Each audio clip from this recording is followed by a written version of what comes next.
आज का हमारा टॉपिक है chapter number 1 class 8 general science की बुक का विच इज़ इकोलॉजी। इकोलॉजी क्या है, इकोसिस्टम क्या है, आज हम इसके बारे में डिस्कस करेंगे। तो सबसे पहले हमारा जो इन्वायरमेंट है, जिसे हम एटमॉस्फेयर भी कहते हैं, हमारे इर्द गिर्द जो एयर की सराउंडिंग है, उसमें हमारे पास दो कंपोनेंट्स होते हैं। यानी कि हमारे इन्वायरमेंट के दो कंपोनेंट्स हैं। First one is living and second one is non living. जो लिविंग है उसे हम कहते हैं बायोटिक और जो नॉन लिविंग है उसे हम कहते हैं एबायोटिक। तो ये जो हमारे पास बायोटिक और एबायोटिक दो कंपोनेंट्स हैं, इनका जो आपस में रिलेशनशिप है, जो लिंक है, उसे हम कहते हैं इकोलॉजी। सेम लाइक बायोटिक और एबायोटिक का जो इंटरडिपेंडेंस है, यानी कि इनका आपस में एक दूसरे पर डिपेंड होना, इनका आपस में एक दूसरे को एनर्जी का ट्रांसफ़र करना, ये हमारे पास आएगा इकोसिस्टम। यानी कि हमारे पास बायोटिक एबायोटिक का जो लिंक है उसे हम कहेंगे इकोलॉजी, और जो इनका इंटरडिपेंडेंस है, एक दूसरे पे एनर्जी ट्रांसफ़र करना है, वो है इकोसिस्टम। सो नेक्स्ट हमारे पास टॉपिक आता है कार्बन एंड ऑक्सीजन साइकिल। सबसे पहले हम बात कर लेते हैं कार्बन और ऑक्सीजन की। ये दोनों हमारे पास गैसेस हैं और ये हमारे लिए बहुत इंपॉर्टेंट एलिमेंट्स भी हैं हमारी लाइफ के लिए। सो गैसेस जो होती हैं वो नेचुरली हमारे एटमॉस्फेयर में पाई जा रही होती हैं। इसी तरह से कार्बन डाइऑक्साइड और ऑक्सीजन भी हमारे एटमॉस्फेयर में ऑलरेडी प्रेजेंट होती है और ये बिल्कुल एक साइकिल के अंदर इवॉल्व करती रहती है और सर्कुलेट करती रहती है लिविंग ऑर्गेनिज्म और इन्वायरमेंट के दरमियान में।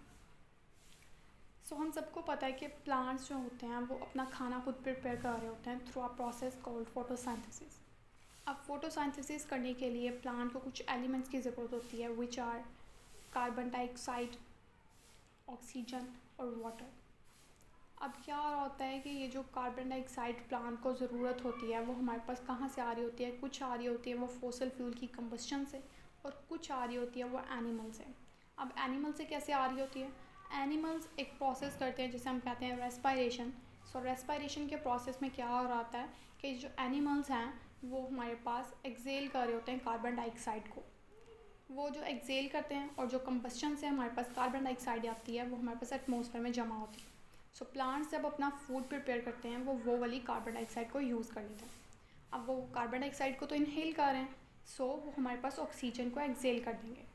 तो इस तरह से जो प्लांट्स ने कार्बन डाइऑक्साइड हमारे पास एक्सेल की है वो एनिमल्स रेस्पायरेशन के प्रोसेस के अंदर इनहेल कर लेंगे। इस तरह से प्लांट्स जो हैं वो इनहेल करेंगे कार्बन डाइऑक्साइड और एक्सेल करेंगे कार्बन ऑक्सीजन।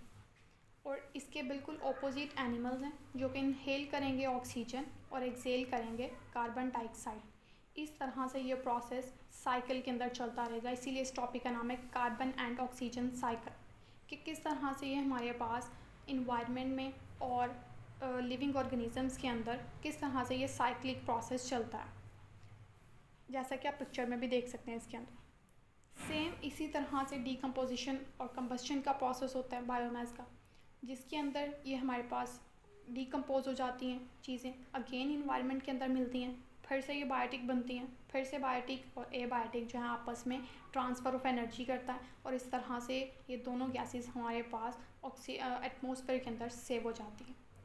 तो ये था हमारे पास कार्बन एंड ऑक्सीजन साइकिल। एक दफ़ा हम अपने लेक्चर को रिवाइज़ कर लेते हैं। हमने अपने लेक्चर में देखा, इकोलॉजी में हम लोगों ने स्टडी किया कि हमारे इन्वायरमेंट में दो कंपोनेंट्स हैं, first one biotic and then abiotic. So abiotic और बायोटिक का जो आपस में रिलेशनशिप था, जो लिंक था, उसे हम बोलते थे इकोलॉजी, और जो इनकी इंटरडिपेंडेंस थी यानी एनर्जी ट्रांसफ़र करना था, वो हमारे पास था इकोसिस्टम। नेक्स्ट हमने देखा कार्बन और ऑक्सीजन साइकिल को। उसके अंदर हमने किस तरह से देखा कि जो दोनों गैसेस हैं वो किस तरह से थ्रू साइक्लिक प्रोसेस इन्वायरमेंट और लिविंग थिंग्स के दरमियान में सर्कुलेट करती रहती हैं, जिसकी वजह से इसे साइकिल का नाम दिया गया। सो आई होप कि आपको ये समझ आया होगा और ये आपके लिए बेनिफिशियल होगा। सो मिलते हैं नई वीडियो के अंदर।